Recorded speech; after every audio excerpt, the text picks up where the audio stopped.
This is A New Angle, a show about cool people doing awesome things in and around Montana. I'm your host, Justin Angle. This show is supported by First Security Bank, Blackfoot Communications, and the University of Montana College of Business. Hey folks, welcome back. I'm excited today to be joined by Brenda Solorzano.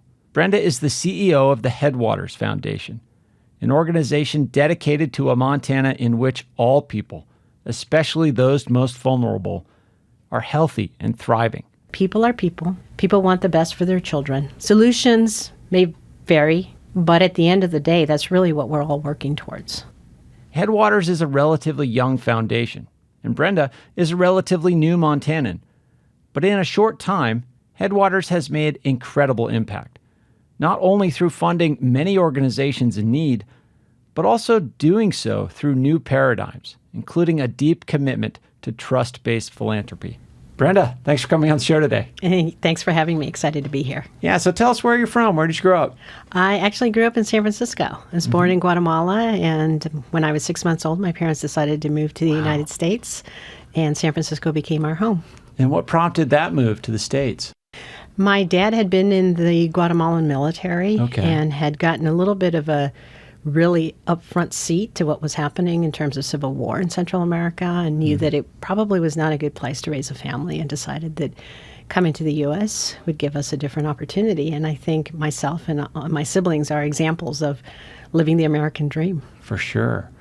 And so Headwaters is a conversion foundation, and some of our listeners might not know what that is. Can you explain what a conversion foundation is? Yeah, absolutely. A health conversion foundation comes when there is a not-for-profit entity that is in existence and is going to be sold and turned into a for-profit. And what society says is for many years, those entities have received tax benefit from being a not-for-profit. And the resources that have been grown to this point really belong to the community as a nonprofit. And when it's sold to the for-profit, they don't want that for-profit company to benefit from it. So they transition those resources into foundations like Headwaters. In the healthcare industry, historically, there were a lot of nonprofit providers. And as medicine has become more business-like, there are more for-profit entities that are buying up these nonprofit providers.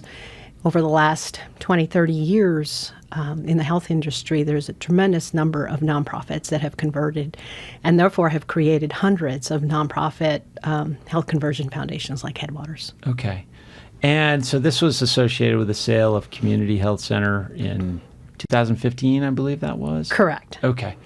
And so what attracted you about this opportunity? I know you were in philanthropy and in the healthcare space in San Francisco for a long time, but why make the change, and this change in particular? Well, it's really kind of interesting story, Justin. I started out getting a call from a headhunter who was looking to fill this position.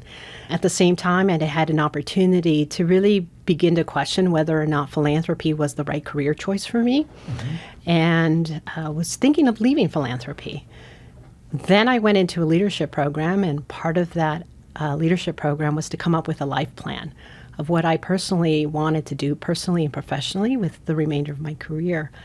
And I started developing a different approach to philanthropy, where we would shift from being gatekeepers to really true partnership with nonprofits, eliminating or trying to reduce the power dynamic that exists between foundations and nonprofits. I didn't think that this would ever be possible. It was sort of this pie in the sky idea. And that happened to coincide right at the same time that this headhunter had called me. So I thought, well, let me go to this interview and meet these people and pitch this idea. And I remember walking away from that meeting going, I don't think this board is going to hire this girl from California to implement this crazy idea. But they did, and it became this opportunity to really turn philanthropy on its head and create a new foundation from the ground up that does things differently. And so coming here, so first of all, it's attractive because you kind of needed a change, but two, it's a brand new entity, right? So you can build out this team. And I mean, that must have been an interesting moment for you to sort of have the the courage to just come into a job interview swinging for the fences, so to speak. Yeah, I pretty much describe it as I showed up and they gave me keys to an office and a box of business cards and said, build us a foundation. Yeah. Scary, especially because I did not know a single soul in Montana prior to coming here. So challenging on a number of different levels, but exciting because it was blank space to create, to be innovative, to not have to say, well, this is the way we always do it, and so that's the way we're going to do it. So talk about how you've kind of operationalized this philosophy. I mean, you had this sense of the way you wanted things to get done. How do they get done, and how did you make that happen? Yeah, there's a couple of different things that we did from the very beginning. And that was the decision to really put community in the center of everything that we do at Headwaters. I often said to the board and to my staff, this money that was generated by the sale of Community Hospital does not belong to me, does not belong to the board, does not belong to the staff. It really belongs to the people of Western Montana. So we should not be the ones that determine what it is we're going to fund. Right. We should let the communities determine that. The first 3 months that I was here, I spent a lot of time traveling Western Montana, talking to anybody who would be willing to talk to me about what should be the issues and populations that we should prioritize. And that, in essence, drove our focus on upstream systems change, addressing social determinants of health, and focusing on children and families in particular. The second thing we did is we thought about how do we simplify the application process for nonprofits. Sure. So we decided, what if we didn't have a traditional application process? What if we got rid of requests for proposals and letter of interest and the back and forth. All the vocabulary and jargon and all of that. Exactly. What if we got rid of all of that? And instead, we just sat down with people and had conversations about what they thought they needed money to do the work that was mission aligned. Yeah. And then we just did that. It's so simple, right? And common sense, and yet that's not how philanthropy operates. And so the opportunity to actually do it that way, I think, has been transformational to the relationships that we've built with organizations in Western Montana. And so as you're kind of bringing that operational culture to life, what signals are you getting from the community as to, who are the vulnerable populations that you want to serve and connect with? How are you kind of getting the signal from the community? Yeah. So clearly from the very beginning, we heard that Montanans wanted us to focus on children. Okay. And children that come from underprivileged families, children that have to deal with hunger, families that have to deal with a lot of different challenges that just don't create an opportunity for those families and their kids to have a bright, healthy future. Yeah. We also heard a lot about the health disparities that exist among certain communities, and in Montana specifically about the health disparities within the American Indian community. Okay. So that also became another focus for us. We also heard that it would not be good if this foundation focused on just filling holes and gaps. Sure. and just provided direct service resources. That if we were going to make a difference in the long term, that we needed to focus on those upstream issues to really bring communities together to identify what are the solutions to the many challenges that keep Western Montanans from being healthy and thriving. Is that what you mean when you say upstream solutions, like more systematic change? Yes. So, you can, it's that saying that you can give someone a fish and they're full for the night, but if you teach them how to fish, that changes their whole life trajectory. Same concept here. We could provide car seats, for example, for every child in Montana, or provide food boxes. But if we don't fundamentally address the systems that are creating these inequities among families in Western Montana, nothing's going to change, and we would run out of money. Yep. And so clearly people in Western Montana believe this, because that's what they said to us, is focus on that kind of work instead of just filling the gaps. And so this kind of approach that you're talking about, I've heard you and others describe it as trust-based philanthropy. How do you kind of develop that trust? And not only, because you got to probably be working multiple sides, like you're trying to establish a relationship, a trust-based relationship with potential benefactor, but it's also at the same time your board has to entrust you to make the right choices and to build the right relationships. Yeah, and this is why we call it trust-based philanthropy, because trust is at the center of how we do our work. Oftentimes, trust-based philanthropy is described as a way to do grant making, and it's much more than that. It is really a values-driven approach with a belief that if you actually have trusting, authentic relationships with those people that you work with, then you can actually operate at a very different level and hopefully have a greater impact. Yeah, can we maybe tell some stories or get specific with some examples, Brenda? Because I'm just thinking about it, like having never been to Montana, new foundation, new approach. You're a woman of color coming to this new state. Like, how did you navigate that and bring that sort of leadership vision to life in a way that people were willing to buy in and trust you? I think it comes from granting trust before getting trust. Okay. So I'll give you a couple of different specific examples of this. The first is a program that we call Go Grants. Instead of having a traditional approach, what we did was we said, if you are an organization in Western Montana and you're doing mission-aligned work to address the health and well-being of children and families in the state, we should be giving you money. It's pretty simple, right? So how do we make that as seamless, as quickly as possible? Right. We created an online application process that allows an organization, if you're mission-aligned, to apply. After they've created an organizational profile in our system, it takes them about 10 minutes to apply. Wow. We can approve it in 24 hours and get a check out to the organization within 2 weeks. Let's just pause for a second. For anybody who's ever applied for a grant, like it sounds like the process that any sort of normal organization would use, but that's lightning speed in the grant world. Absolutely. Yeah.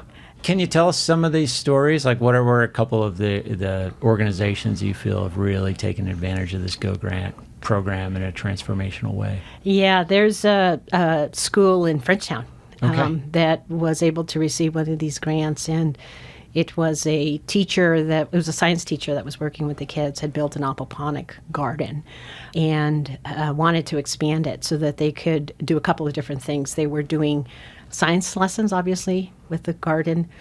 They were bringing in the parents to teach them about how it works. Mm-hmm. Food was being produced out of these gardens that was then being incorporated into the school cafeteria. And parents were being given lessons on how to prepare some of these food products that they might not be familiar with. Sure. So cooking lessons. And then that allowed the kids to also interact with the parents in a very healthy environment. That's an example of where all of these different people in this community were benefiting from this grant.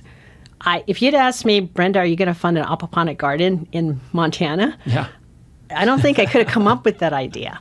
But the fact that this community did, and that they have used this money to grow that garden and do that kind of work where they're working with the kids, working with the students, really impacting not only educational issues, but also health and well-being via changing the paradigm of what is food and what is healthy food and how do you prepare that within a family context. We'll be back to my conversation with Brenda Solorzano after this short break. A New Angle is supported by First Security Bank, Blackfoot Communications, and UM's College of Business. Access to capital, broadband, and education are 3 ingredients any community needs for success. Hi, this is Anya Jabor, Regents Professor of History at the University of Montana, and you are listening to A New Angle. Welcome back to A New Angle. I'm speaking with Brenda Solorzano of the Headwaters Foundation about trust-based philanthropy. I can't help but thinking of this sort of polarized media and information landscape where we're all kind of trying to navigate. I mean, you coming to a new environment, meeting new people in a new community, trying to engage with communities and understanding their needs. How do you kind of navigate that world where, people are viewing the world through totally different lenses, yet they probably have some common things they can rally around? I think one of the things I realized is that I was working in probably, arguably, one of the most liberal areas of the country. Yeah. And now I am working in a very different environment here in Montana. But what I have learned from having been in both of those different environments is that people are people. People want the best for their children. Mm-hmm. Solutions may vary, but at the end of the day, that's really what we're all working towards. And if we get an opportunity to have connection and relationship with people, you learn that we're not that different and that all these different powers that be have started to try to create kind of us-them mentality. And so we've bought into it, I think, as a culture across the country. And the reality is that I've experienced is that it doesn't have to be that way. As a woman of color coming into Montana, I could have come in and, imagine that it's me against all these people. And I have found it to be quite the opposite. I have been welcomed into this community. I have built relationships across the region. I have wonderful partnerships with a number of organizations because they've gotten to know me, and I have gotten to know them. Our relationship, again, is rooted in a trusting relationship. And so we can have conversations. Even if we disagree on things, we can still have conversations about how do we make Western Montana a better place for children and families. And that's where we have our common ground. And having been in these two different places, I sometimes sit and watch what's happening across the country, and I'm really saddened by it because I think the people that I worked with in California would get along and work really well with the people that I've gotten to know in Montana. And we have more similarities than you would imagine.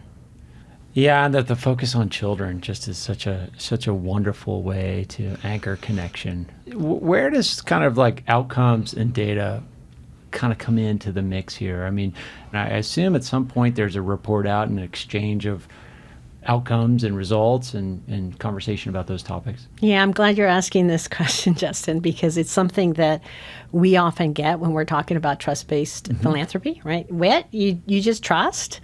What? General operating support? How are you making sure that these resources are really resulting in something positive for the communities that are supposed to benefit from them?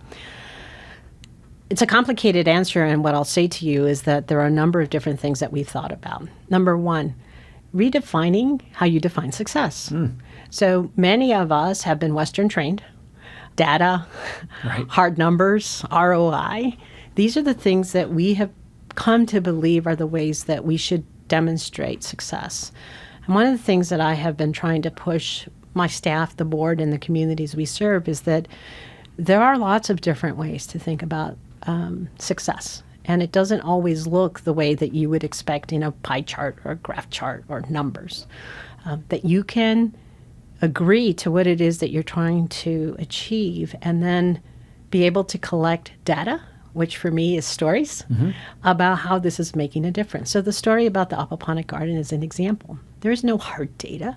But if I tell you that story, don't you feel good about we're making a difference in Frenchtown? 100%, yeah. It's a different way to define what impact is. We also work very closely with all of our grantees for them to tell us, how are you going to define success for what you do? So it's not us telling them, but they telling us. And then we do have conversations. Instead of requiring our grantees to submit reports, which is sort of another traditional practice of philanthropy, which, by the way, over my 20-year career, I've received thousands of grantee reports. And if I'm being honest, I've skinned them maybe at most, and they just go filed away. So instead of requiring a lengthy report that probably takes hours and hours for someone to complete, we sit down over coffee. We have a conversation. We capture what has been the success, and then our staff goes back and we enter that information into our system. What does that mean? That means that the grantee can focus on mission-critical work and not on submitting information. We get to put the stories in and the data in that we know we care about. And then we get an opportunity to share that back out with our grantees, with our trustees. The other thing that I want to say about this particular issue is that foundations alone don't result in impact. One organization alone isn't necessarily going to change the systems. And I think that's another paradigm shift that we need to have, that if it were up to money, we would have solved all these problems a long time ago. But you need a right kind of environment, a political environment, a policy environment, a funding environment, the right collaboration, the right players at the table. All these things have to align in order for there to be some kind of change that positively benefits a community. Money alone's not going to fix that. And so we have to really be cognizant of that and think about how we define success very differently. Yeah, so you've mentioned a few of your priority areas: health, health of children, vulnerable communities, tribal communities in particular.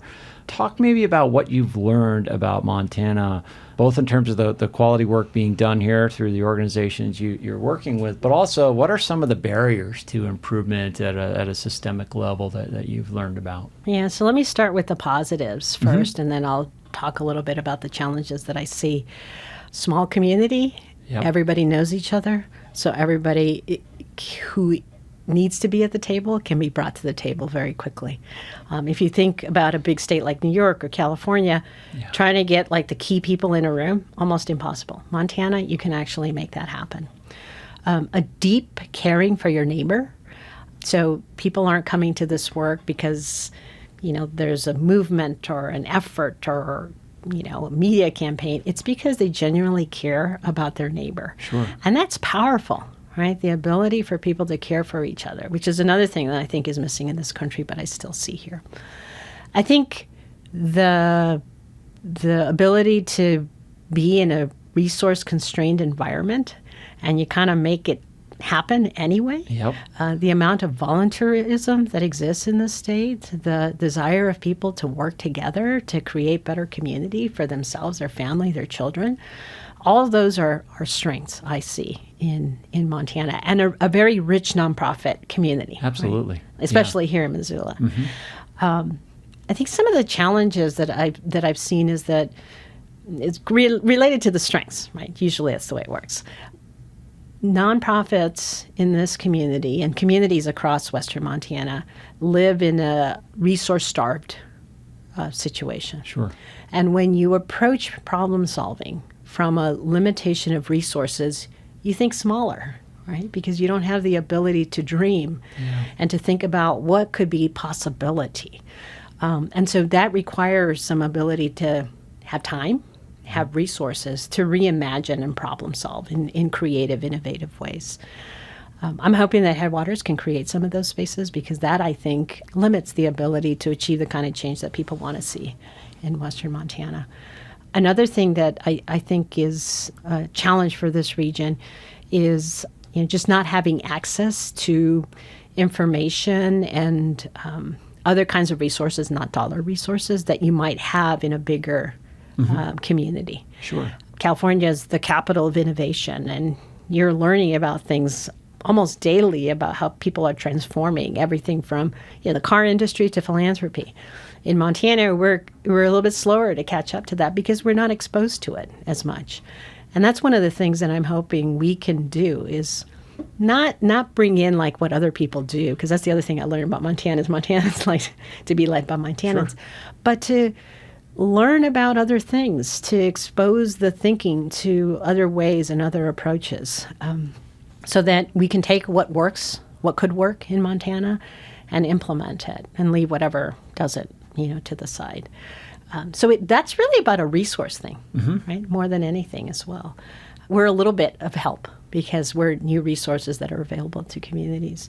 And my hope is that some of the work that we're funding catches the attention of other funders at the local, at the state, regional, and national level, and maybe begins to leverage some resources into the state. Yeah, I would think beyond, when we hear the word resources, we think about money mostly.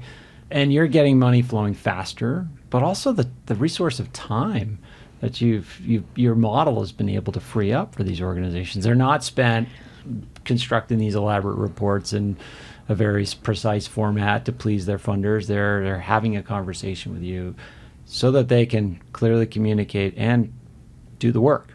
Yes. So on average, it takes about 40 hours for an organization to complete an application. Wow. What if you took 39 of those hours and put them to mission critical work and not 100%. chasing money, right? Yeah. I often describe philanthropy prior to my experience at Headwaters, where we would basically ask nonprofits to turn into pretzels in order to get the money, when in reality what they needed was general operating support to do the mission critical work that they were doing. Why don't we do that? Yeah, and then if facts change on the ground, you got to go through this elaborate revision process, and the amount of just friction in the system. And that's probably, it seems like it's explicitly by design to sort of, not necessarily to avoid the necessity for a relationship, but at the expense of a relationship, I guess, or as an alternative to investing that way. Exactly. And I think that inherently has then created the power dynamics that exist between foundations and nonprofits. And I don't think that was necessarily the intent, but that's just the way it has come to be. This work is hard. It's much harder to break up with somebody when you have a relationship with them than if you've been in a power dynamic and you just tell them, sorry. Cut loose. Yeah. And it requires more time on our staff's time. But that's the value of our staff, right? They're not just sitting there doing due diligence and reviewing things and making decisions. They're actually on the ground being partners with all of our grantees across the state. And I'd much rather have them be doing that than the gatekeeping functions that my teams have done at other foundations. And then your resource question or your resource comment raises for me the notion that we've thought about Headwaters not just as a grant-making institution, but as a partner in community to try to affect the change that Montanans want to see in our state. So we have a lot of different things that we've thought about. How do we play a role in convening folks in the state? How do we bring information, right? So some of that opening up of different ideas and innovation that exists in other parts of the country and the world. And more recently, we've been thinking about the space that we're going to be creating here in Missoula. We're building remodeling a building in downtown Missoula. The ground floor is going to be community space. And the idea there is it will become a resource for the community where programming will be offered, where convenings will be held, where trainings will happen. And that's another way, another resource that we're going to be offering, hopefully, to people in Western Montana. And another way to build trust with the community. Exactly. Sure. So, Brenda, as we close here, what are you most excited about? Like, what's your next challenge? What are you most proud of? Like, how do you reflect on these 3 years you've spent at Headwaters and what's next? Yeah, I think we have shifted from being a startup foundation to what I call a performance foundation. Yeah. And that's really what I'm excited about. And what I mean by a performance foundation is that we've now done enough grant making and enough relationship building and enough connections that we have a story to tell about how this is working. Right? How it's working for Montanans, how it's working for our grantees, and how trust-based philanthropy is making a difference in terms of the relationship we have with the organizations that we fund. And this is exciting to me because this is the reasons why you do work, right? You want to see something happen as a result of what you're doing, no matter what field you're in. And I think we're just entering that field or that phase of our organization, and the opportunity to share that with the broader community is very exciting. Brenda, if folks want to learn more about Headwaters and the wonderful work you and your colleagues do, where would you direct them? A couple of different places. Number one, our website at headwatersmt.org is a great place. And the second, it's also on the website, which is my contact info. Part of what I do is build relationships. And so if any of your listeners are interested in learning more, my contact info is there. Please give me a call. I'm sure many will. Brenda, thank you. Thank you.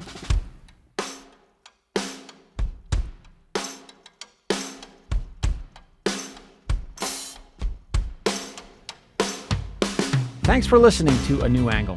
We really appreciate it. And we're coming to you from Studio 49, a generous gift from University of Montana alums Michelle and Lauren Hansen. A New Angle is presented by First Security Bank, Blackfoot Communications, and the University of Montana College of Business. With additional support from Consolidated Electrical Distributors, Drum Coffee, and Montana Public Radio. AJ Williams is our producer. BTO, Jeff Ament, and John Wicks made our music. Editing by Nick Mott, and Jeff Meese is our master of all things sound. Thanks a lot, and see you next time.